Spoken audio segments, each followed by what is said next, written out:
পানাগড় শিল্পতালিকে ন্যায্য পাওনার দাবিতে শ্রমিক বিক্ষোভ। পানাগড়ের একটি বেসরকারি কারখানার গেট বন্ধ রেখে বিক্ষোভে নামেন শ্রমিকেরা। বেতন কাঠামো বৃদ্ধি সহ ২৬ দিনের কাজ সহ ন্যায্য প্রাপ্য পাওনার দাবিতেই তারা এদিনের আন্দোলনে সামিল হন।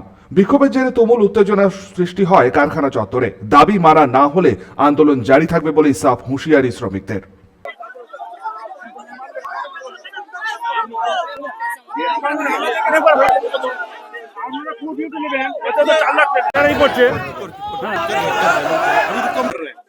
अभी रुकिए मेरे अंदर तो जाने दीजिए अंदर जाने কথা তো করো ভিতর যেতে দাও ভিতরে যাও তবে কথা করব না ভিতরে যেতে দাও আমাকে ভিতরে যেতে দাও কথা করব হয়ে যাবে সব সলিউশন হয়ে যাবে করে দেবো।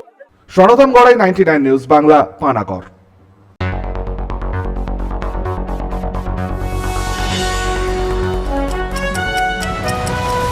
আপনারা দেখছেন 99 নিউজ বাংলা।